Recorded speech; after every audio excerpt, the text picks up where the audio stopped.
Slide number page number बोलिएगा। Slide number ना, ठीक।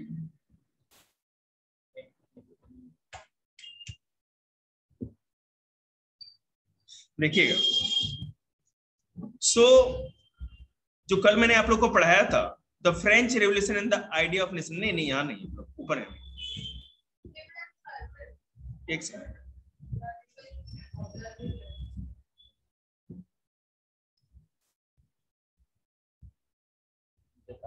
स्टार्टिंग पे आ गया।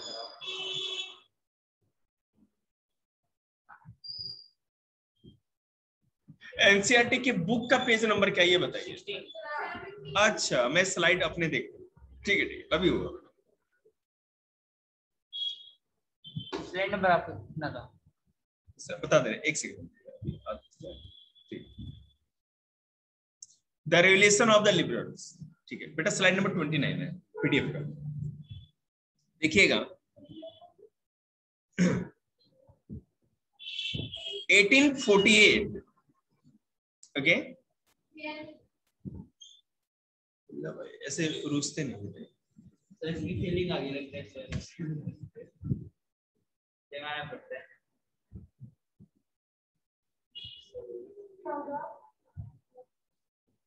जागो मोहन सर जागिए।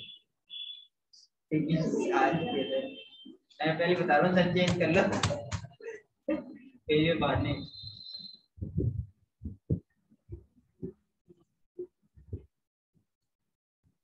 जल पास नहीं लिया इसको आप, तो उसके आपने पूरा रिसर्च करना चाहिए था। सर्च कैसी की तैसी बेटे, काम चल रहा है अपना, क्या करे बताओ, ऑनलाइन क्लास सारी देनी थी, कैसे होता है। आपको एक बात बताएं जानकारी की, इसको रिकॉर्ड नहीं कर सकते, एक बार म्यूट करने दीजिए। ये बात बिल्कुल सही है। देखिएगा,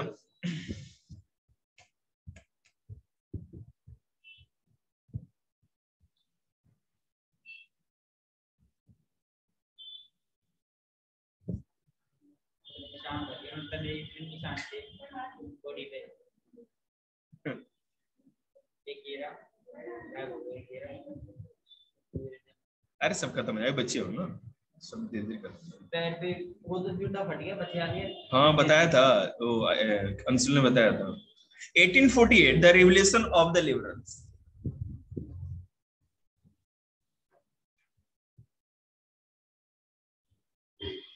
Parallel to the revolt of the poor, unemployed and starving peasants and workers in many European countries in the year of 1848, a revolution led by the educated middle classes was underway.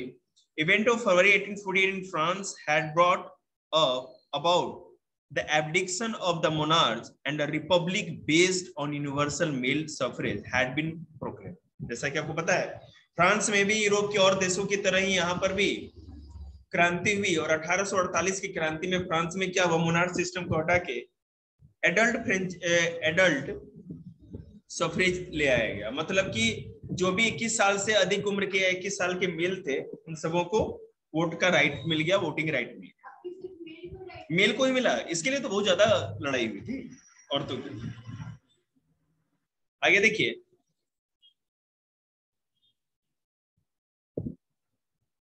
अब जैसा कि कल मैंने आपको बताया था, in the other part of Europe where independent nation state did not yet exist, such as Germany, Italy, Poland, and Austro-Hungarian Empire, men and women of the liberal middle class combined their demand for constitutionalism with national unification. They took advantage of the growing popular unrest to push their demand for the creation of a nation state on parliamentary principle, a constitution, freedom of the press, and freedom of association. France में तो हो गया था, उन लोगों ने अपने देश को आजाद करा लिया, एक कॉन्स्टिट्यूशन के हिसाब से अपना जो भी था, सब लोगों को मेल सफरेज भी दे दिया गया। लेकिन अभी भी इस समय तक भी जर्मनी, इटली, पोलैंड और ऑस्ट्रो हंगेरियन, ऑस्ट्रेलिया, हंगारिया, ये सब जो देश थे, ठीक है, वहां पर किसी भी तरह का एक देश की तरह वो नहीं बन पाए। मेरे कहने का मतलब जो अभी जर्मनी आपको दिखता है, जो इटली हम नाम सुनते हैं, उस समय ये देश नहीं बने थे जिस तरह फ्रांस था। तो इन लोगों ने सोचा कि हम अपनी डिमांड को और बढ़ाएं। जो हम पहले से वहां पे क्रांति थी, लोग चाहते थे कि ये पूरा जो छोटे छोटे टुकड़ों में इटली, छोटे छोटे टुकड़ों में पोलैंड, छोटे छोटे टुकड़ों में जो भी हमारा जर्मनी बटा हुआ है, इसको एक देश के रूप में यूनिफिकेशन किया जाए, मतलब एक किया जाए, बनाया जाए। समझ रहे? यूनिफिकेशन मतलब बेटा, भारत में 28 राज्य है, सब जुड़ा हुआ है तो एक देश है जिसको इंडिया कहते हैं। अगर ये अलग अलग हो गया तो कोई बिहार है, कोई पंजाब है, कोई राजस्थान, कोई तमिलनाडु है। तो उस जमाने में ऐसा था, वहां पर जैसे मान लो अगर इटली को इंडिया मान लें तो 28 स्टेट अलग अलग थे, और सब स्टेट के लोग चाहते थे मिल करके एक देश बनते। ठीक है, यही बात हो रही। अगर जर्मनी की बात करें, ये बॉक्स जरूर पढ़िएगा, why how we liberty and equality for women to be defined. ठीक है ना, ये बॉक्स में बाद में लास्ट में चैप्टर के कराऊंगा, ये आप लोग खुद से पढ़ेंगे। In the German region, Germany की अगर बात करें, a large number of political association whose members were middle class professionals, businessmen and prosperous Austrian came together in the city of Frankfurt and decided to vote for all German National Assembly. ठीक है, Frankfurt एक शहर है Germany का अभी भी। वहां पे जितने भी मिडिल क्लास पढ़े लिखे लोग थे, बिजनेसमैन थे, और ऑस्ट्रिया के जो थोड़े धनी मनी रिच पर्सन थे, वो सारे लोग इकट्ठा हुए और उन्होंने वोट कर किया कि एक जर्मन देश बनाया जाए। उसके लिए वोटिंग के लिए सब लोग इकट्ठा हुए। बात समझ में आ रही है? On 18 May 1848, 831 elected representative march in a festive procession to take their place in the Frankfurt Parliament, convened in the Church of St. Paul. They drafted a constitution for a German nation to be headed by a monarchy subject to a parliament. When the deputies offered the crown on these terms to Frederick William IV, King of Prussia, he rejected it and joined other monarchs to oppose the elected assembly. देखिए, इस चीज को underline करेंगे। Frederick William fourth, Prussia जो अभी Germany है, उस जमाने में उसको प्रशिया कहा जाता था। ठीक है, और प्रशिया का जो उस समय राजा था, जैसा कि आपको पता है कि वहां पे मोनार्च था, उस राजा का नाम फ्रेडरिक विलियम फोर्थ था। तो यहाँ पर सब लोगों ने मिल करके जब नेशनल असेंबली, जर्मन असेंबली बनाई, और इन लोगों ने सोचा कि आप इसके हेड बन जाओ, हम लोग एक पार्लियामेंट बनाते हैं जिसके आप हेड बन जाइए, आप ही सरकार माने कि शासन के हेड रहो, जो किंग हो, लेकिन शासन पार्लियामेंट और एक कॉन्स्टिट्यूशन के हिसाब से चलना चाहिए। राजा ने इस बात से डिनाई किया, इनकार कर दिया कि नहीं, हम तुम्हारे इस बात को नहीं मानते, और दूसरे जो मोनार्च थे उनके साथ जाकर के मिल गए, जो दूसरे राजा लोग थे उसके साथ जाके मिलके सपोर्ट के लिए चला गया। While the opposition of the aristocracy and military became stronger, the social bias of parliament eroded. The parliament was dominated by the middle class who resisted the demand of workers and artisans and consequently lost their support in the end. Troops were called in and assembly was forced to disband. हुआ क्या कि मैं आपको समझा दूंगा। ये जो parliament बनाई गई, कॉन्स्टिट्यूशन जो बनाया गया, इसको बनाया किसने? मिडिल क्लास में, जो पैसे वाले थे, पढ़े लिखे लोग थे। वो लोग आम जनता से उनका कोई सरोकार नहीं था, आम जनता को किसी भी तरह का राइट अधिकार वो नहीं दे रहे थे। जब ऐसी बात हुई तो जनता का सपोर्ट उनसे खत्म हो गया, जिन्होंने पार्लियामेंट बनाया था, कॉन्स्टिट्यूशन बनाया था। जब जनता का सपोर्ट खत्म हो गया तो आर्मी आकर के उनको डिसबैंड कर देती है, मतलब पूरा कॉन्स्टिट्यूशन खत्म हो जाता है, उनको पार्लियामेंट से भी निकाल दिया जाता है। आर्मी यहाँ पर इंटरवेन करती है, वहां की प्रशिया की, जो अभी जर्मनी। आगे देखिए क्या होता है। The issue of extending political rights to women was controversial one within the liberal movement, in which a large number of women had participated actively over the years. women had formed their own political association, founded newspaper, and taken part in political meeting and demonstration. Despite this, they were denied suffrage right during the election of the assembly. When the Frankfurt Parliament convened in the Church of St. Paul, women were admitted only as observers to stand in the visitors gallery.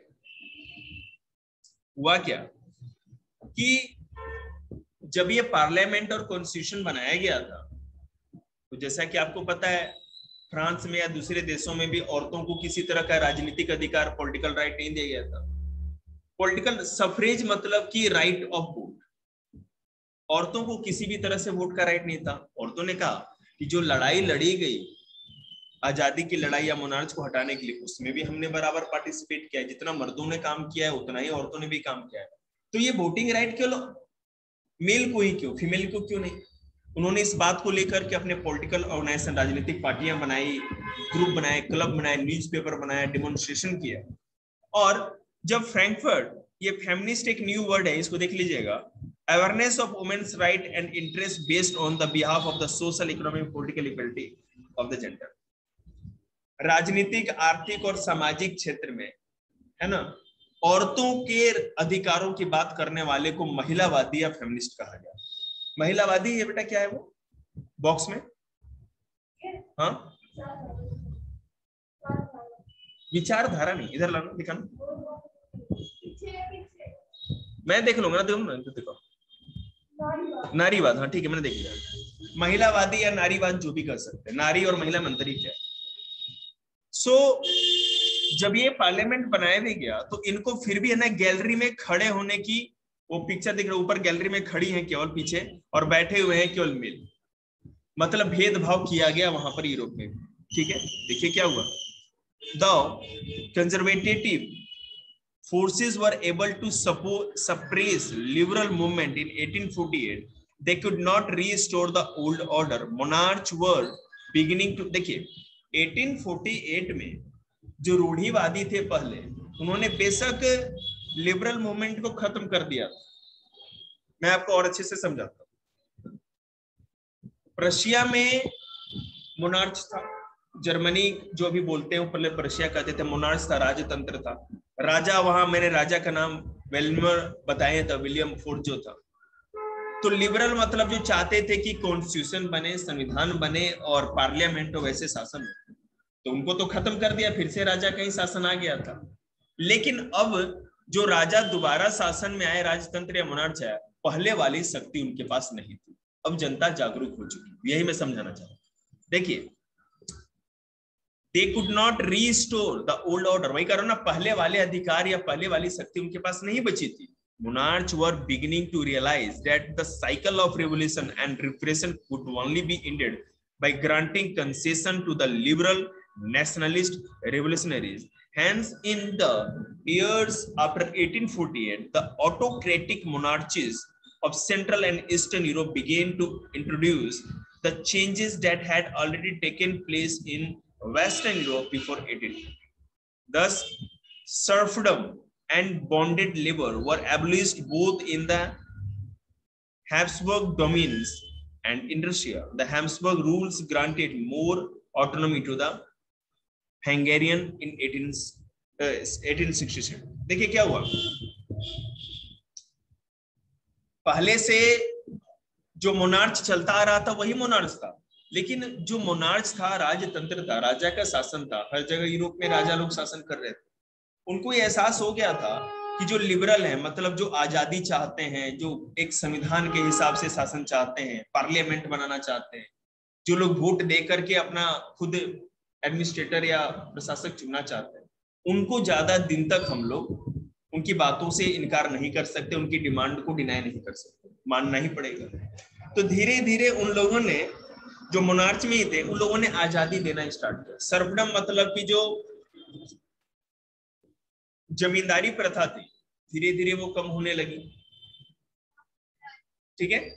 मतलब जो बड़े बड़े जमींदार थे, landlord थे, सरकार ने उस सिस्टम को कम करने लगे। बॉन्डेड लेबर मतलब बंधुआ मजदूर थे, मतलब कि वो किसी जमींदार के जमीन पे काम करेंगे, केवल खाने को देगा और उसी पे काम करेगा, और कहीं वो जा ही नहीं सकता था भाग करके। कैद करके रखा जाता था। ये सिस्टम धीरे धीरे यूरोप से खत्म होने लगा। देखिए, the making of Germany and Italy, ये सबसे इंपॉर्टेंट है इस चैप्टर का। जर्मनी और इटली का यूनिफिकेशन ये कैसे हुआ, मतलब जो अलग अलग राज्य बटे हुए थे, स्टेट बटे हुए थे, वो एक कैसे हुए, बताते हैं।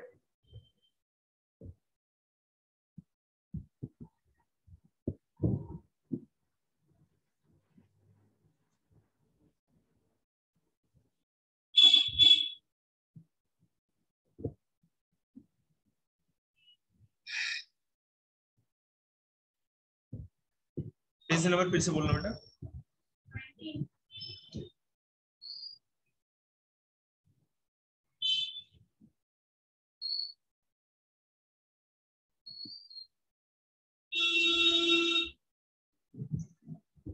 Germany can the army be the architect of a nation? जो आर्मी है, जो सेना है, क्या वो देश का निर्माण कर सकती है?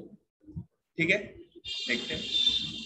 After 1848, nationalism in Europe moved away from its association with democracy and revolution. Nationalist sentiments were often mobilized by conservatives for promoting state power and achieving political domination over Europe. Europe में 1848 के बाद राष्ट्रवाद या देशभक्ति की भावना ज्यादा जागने लगी। जो नेशनलिस्ट सेंटिमेंट थे, मतलब देशभक्ति की जो भावनाएं थी और जिनके अंदर था, जो लोग अपने देश को आजाद कराना चाहते थे, एक राष्ट्र बनाना चाहते थे, वो ज्यादा से ज्यादा मोबिलाइज्ड हो गए, मतलब एकजुट हो गए। ठीक है, और पॉलिटिकल डोमिनेशन ओवर यूरोप, और उन्होंने ज्यादा से ज्यादा यूरोप में अपना दबदबा या प्रभुत्व स्थापित कर लिया। This can be observed in the process of by which Germany and Italy came to be unified a nation state. और ये किस तरह से हम लोग ज्यादा से ज्यादा समझ सकते हैं कि जर्मनी और इटली जिस तरह से यूनिफाइड हुआ, मतलब कि छोटे छोटे टुकड़ों में जो बटे हुए इलाके थे, कैसे मिल करके एक जर्मनी और एक इटली को बना लिया उन्होंने, इससे हम समझ सकते हैं। As you have seen, nationalist feeling were widespread among middle class in Germany, who in 1848 tried to unite the different regions of the German Confederation into a nation state governed by an elected parliament. This liberal initiative to national building was, however, repressed by the combined force of the monarchy and the military supported by the large landlords called Jungers of Prussia. From then on, Prussia took on the leadership of the movement for national unification. Its chief minister, Ottoman Bismarck, was the architect of this process, carried out with the help of the Prussian army and bureaucracy.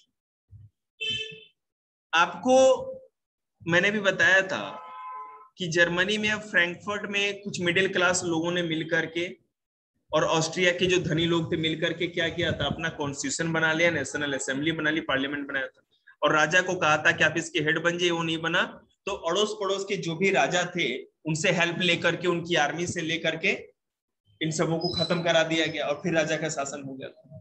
इस बार क्या हुआ,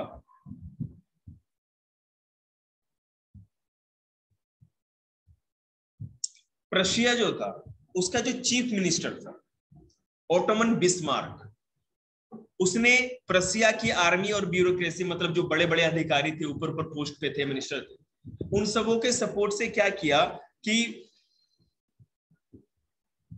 monarch system को खत्म करके पूरे के पूरे Germany को यूनिफाइड करने की कोशिश की।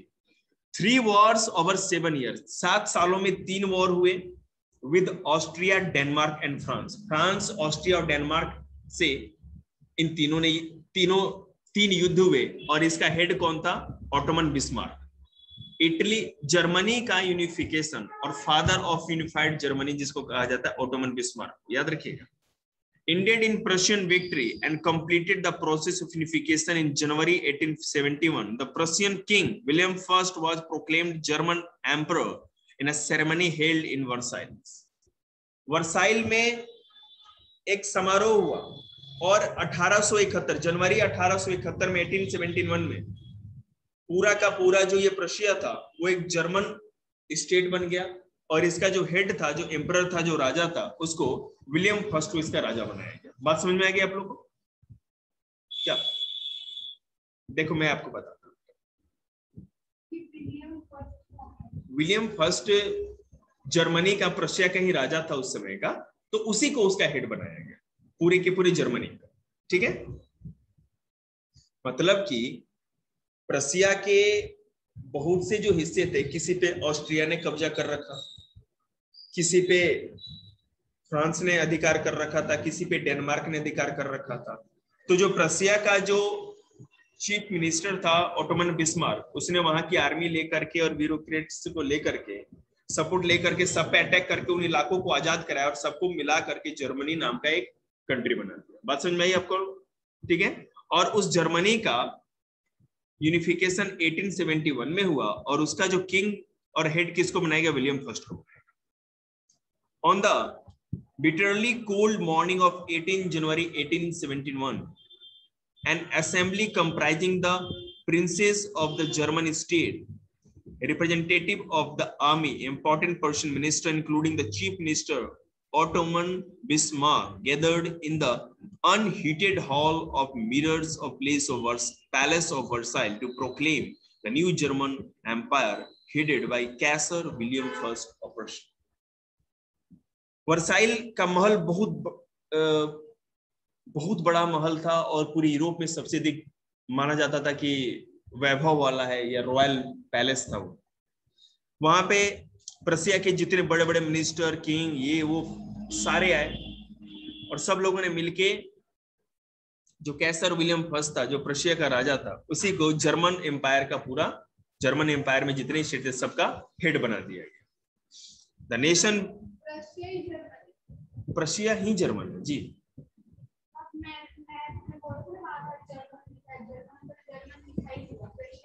प्रशिया लिखा हुआ है ना, तो ओल्ड मैप बेटा तो ये है ना, तो प्रशिया ही होगा ना, वही तो मैं बोल रहा था। जर्मन मतलब प्रशिया बोल रहा था नहीं, मैंने शुरू से बोल रहा हूँ मैं इस बात।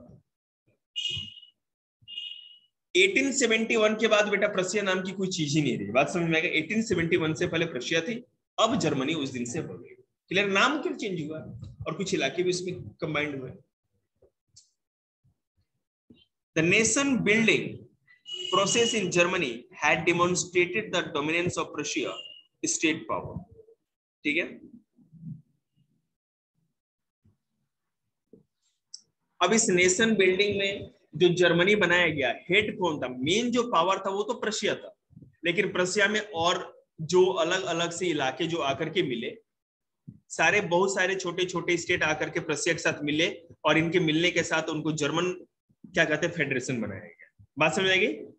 सबसे मेन हिस्सा लेकिन प्रशिया था। केवल जर्मनी का मतलब प्रशिया ही नहीं। अब इंडियन सब कॉन्टिनेंट कहेंगे तो बेटा इंडिया तो मेन है, उसमें अफगानिस्तान, पाकिस्तान, नेपाल, भूटान, बांग्लादेश, म्यांमार सारे के सारे हैं। बात समझ में आ रही है? उसी तरह प्रशिया मेन था और छोटे छोटे स्टेट आकर के उसमें मिल गया और उन सारे स्टेट्स का सबका हेड कौन हो गया? प्रशिया का जो राजा था, है ना? बिल्कुल, Kaiser William first. The new state placed a strong emphasis on modernizing the currency, banking, legal, and judicial system in Germany. Prussian measures and practice often become a model of the rest of Germany. ठीक है, प्रशिया में banking system change किया गया, कानून बनाए गए, प्रशासन को ठीक किया गया, सब कुछ को एकदम मॉडर्न कर दिया गया। और जैसा प्रशिया में जो भी चेंज लाया गया उसी को देख करके जर्मनी फेडरेशन में जो भी दूसरे स्टेट या कंट्री थे, सब लोगों ने भी उसी को फॉलो किया। समझ में आ रहा है?